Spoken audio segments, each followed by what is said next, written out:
Hello friends, welcome to SY Academy. In this video, we will going to discuss O in solid design principles, which is open closed principle, OCP. And it is easier to understand. O means open for extension and close means close for modification. So if you are writing any piece of code, which could be class, which could be a module, which could be a function, right? It should be open for extension and close for modification.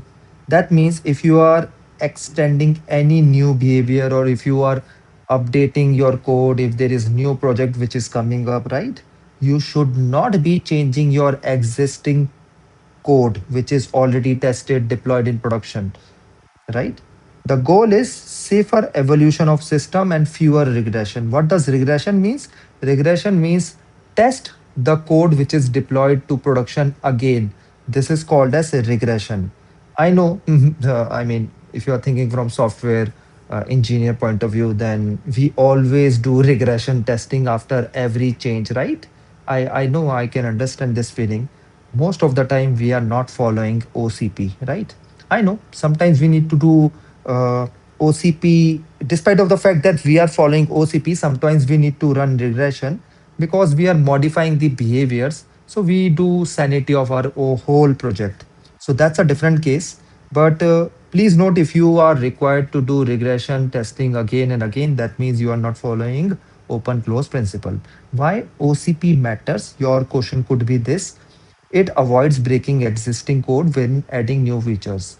So, what people are worried, product managers, CEOs, senior folks are worried whenever they are giving new features to their development team, what they do, they break previous features.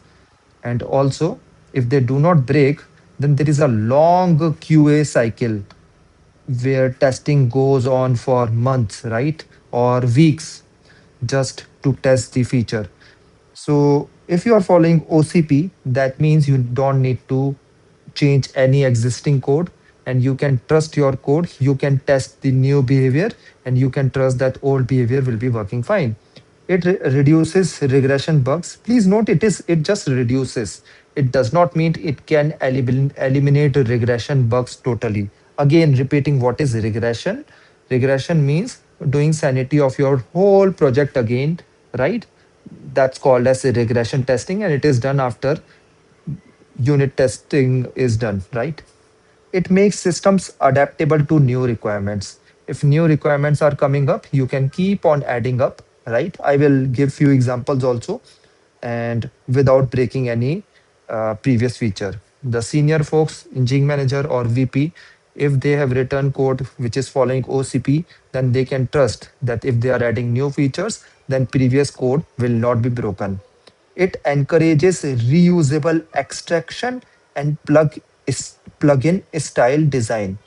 It is easier to follow abstraction, and one code will be independent of another code. Is it high coupling or low coupling? Mention in the comments. I explained coupling in the previous lecture. What is the intuition? You can take one example of a plug socket.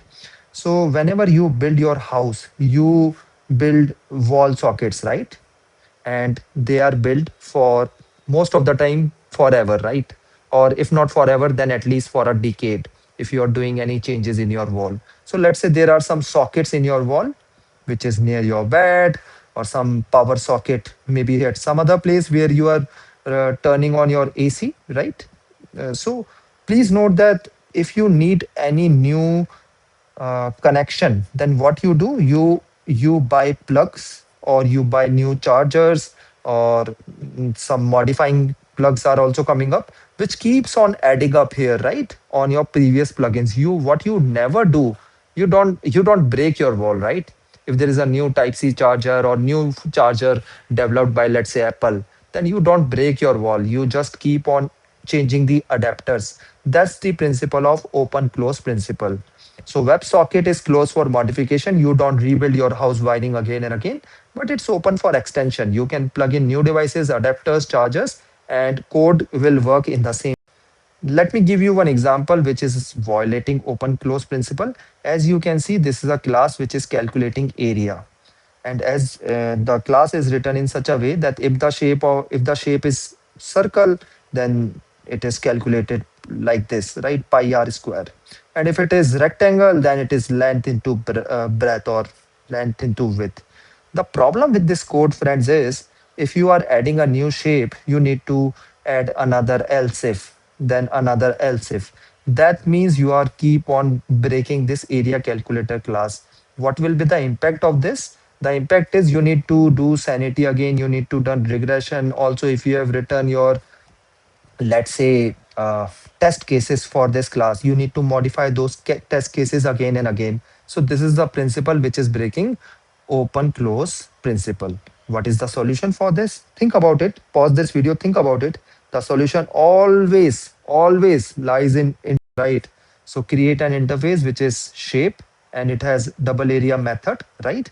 And you can create a class which implement shape, and there is radius, circle, or double area, because this is specific to circle. That's why these parameters are mentioned here, and you can just write your code accordingly. And similarly, if you want to write for rectangle, you can just write similar methods. That means you can have length into breadth in area, right? And similarly, if you have rhombus, you can write another class.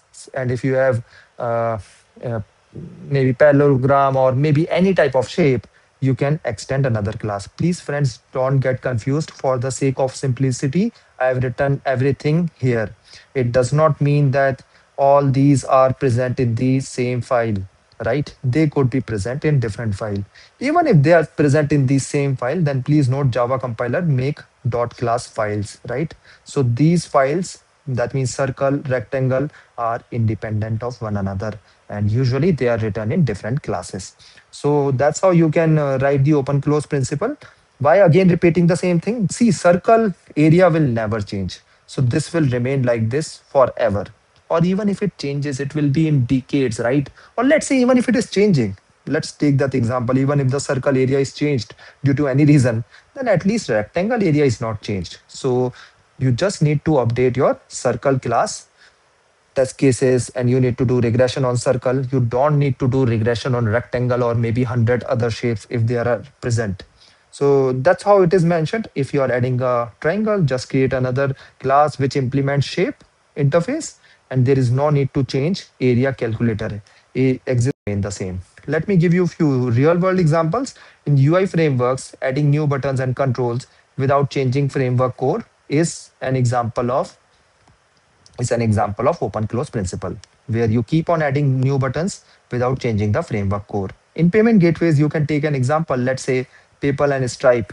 They implement payment processor without implementing another code. Just to give you another example, the code is written in such a way that if new currency is coming up, let's say Bitcoin, right? Or maybe cryptocurrency, then it will not impact your credit card flows, or debit card flows, or net banking, or maybe cash on delivery. So that's how code is built. You keep on adding new payment processors.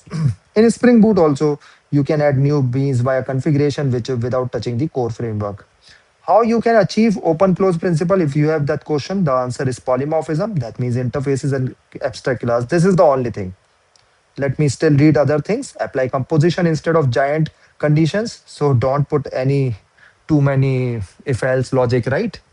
You can use design patterns, which we will discuss, like a strategy pattern, factory pattern, decorator, observer, right? Which can help you in taking right decisions. Strategy means at the service layer, you take decision which implementation to call, and you can rely on dependency injection. Now, very important point is point number 8. Please, friends, avoid over abstraction. That means just for the sake of avoiding open close principle, do not create unnecessary interfaces. Sometimes what I have seen, there is one interface and there is only one class implementing that interface. There is no even second class present there. Unnecessarily, you are making code complex. It will impact your debugging, especially if there are production issues. You will start abusing maybe yourself. Why did I follow that principle? So friends, please note that the readability of the code is very important. Just don't follow interfaces or over abstraction for the sake of following it. Avoid misusing inheritance. I mean, unnecessarily you are writing the interfaces. For example, if it's a payment gateway, right, then in payment gateway you are implementing, let's say, SBI payment gateway, Visa, Mastercard, Bitcoin, keep on adding up, right? Despite of the fact that Bitcoin and Visa are totally different, right? Similarly, in case of, let's say, uh, animals, I start including birds also, right? This is an example of misusing inheritance, and it is totally incorrect. There should be balance. Abstract only when you foresee any valid variable points, right? One interview sound bit, since this is asked a lot of times in the interviews, you can read this and keep this in mind. OCP means I design modules so new features can be added via extension and not modification. I achieve this through interfaces, design patterns, and dependency injection, ensuring stability of tested code. If somebody is asking you OCP, you can give this answer and nobody will ask you any counter question. And if it is asked, let's say in your exams or somewhere, you if you write this, definitely marks.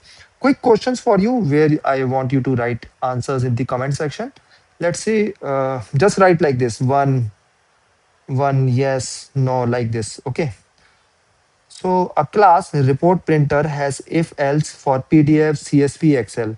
A new format requires modifying the class. Is this OCP compliant? If it is following open close principle, write yes. If it is not following open close principle, write no. You add a new modification node. You add a new notification type, SMS, email, by creating a new notifier implementation without touching existing code. Does it follow OCP or not? Let's say you want to add a new notification, WhatsApp, and you are not required to modify the previous implementation. Does it follow OCP or not? That is the question. Third is a giant switch statement decides discount logic for silver, gold, platinum users.